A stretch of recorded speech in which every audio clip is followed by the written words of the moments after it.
আসসালামু আলাইকুম। আজ একটা খুবই স্বাস্থ্যকর রেসিপি আপনাদের সাথে শেয়ার করছি। এটা বাচ্চা অথবা যারা রোগী আছেন তাদের জন্য খুবই উপকারী। এখানে আমি হাড় ছাড়া বুকের মাংস নিয়েছি মুরগির, আর কলিজা নিয়েছি, টুকরো টুকরো করে কেটে নিয়েছি। আর এখানে আদা রসুন বাটা দিয়েছি 2 চামচ, আর 4-5টা কাঁচামরিচ আমি মিহি করে বেটে নিয়েছি। এখন দিয়ে দিয়েছি 1 চামচ সয়া সস আর সামান্য লবণ, আর দিয়ে দিব 1 ফালি লেবুর রস। এইগুলা দিয়ে খুব ভালো করে মাখিয়ে আমি কিছু সময়ের জন্য এটা রেস্টে রেখে দিব। এই রান্নাটাতে আমি যেহেতু কাঁচা মরিচ ব্যবহার করেছি, কোনো রকম শুকনো মরিচ ব্যবহার করিনি, এই জন্যে কিন্তু এটা সবার জন্য খুবই স্বাস্থ্যসম্মত। এটা মাখিয়ে রেখেছি, এবার কিছু সময় এটা ঢেকে রেখে দিব। এরই মাঝে আমি তৈরি করে নিব রান্নার জন্য একটা মিশ্রণ।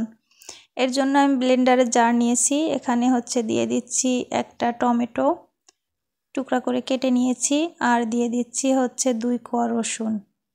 এখন দিয়ে দিব ধুয়ে রাখা 1 মুঠ ধনিয়ার পাতা, আর দিয়ে দিব 2 মুঠ পালং শাক। পালং শাক কিন্তু অনেক বাচ্চারাই খেতে চায় না, কিন্তু পালং শাকের পুষ্টিগুণের তো অভাব নাই। এটা বাচ্চাদের জন্য তো খুবই উপকারী, সবার জন্যই উপকারী। এজন্য আমি আমার বাচ্চাকে এইভাবেই পালং শাক খাইয়ে থাকি। এই কারণে আপনাদের সাথে রেসিপিটা শেয়ার করা, যদি আপনাদের কারো কাজে লাগে। তো এখানে আমি কিছুটা বাদাম দিয়ে দিয়েছি, এটা কাঠবাদাম, যে কোনো বাদাম দিলেই চলবে। তো মিহি পেস্ট করে আমি ব্লেন্ড করে নিয়েছি। এবার কড়াইয়ে তেল গরম করে নিয়েছি, নিয়ে এই মাংসগুলো এখন ভেজে নিব। এই মাংসগুলো যখন ভেজে নেওয়া হয় তখন সারা বাসায় এর সুঘ্রাণ ছড়িয়ে পড়ে।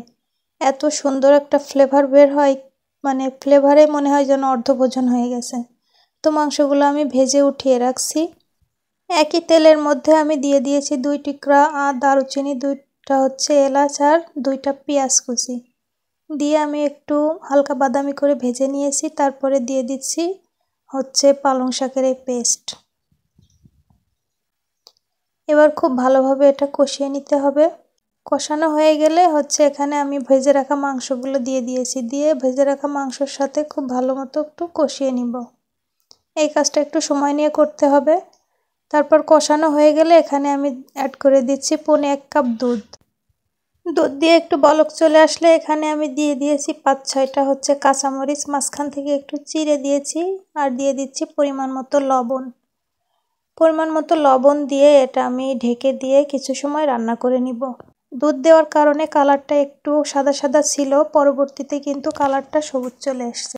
আপনারা একটা জিনিস খেয়াল করেছেন কি? দেখুন, হাত দিলে কিন্তু কালারটা সবুজ দেখা যাচ্ছে, মানে অরিজিনাল কালারটাই এমন ছিল।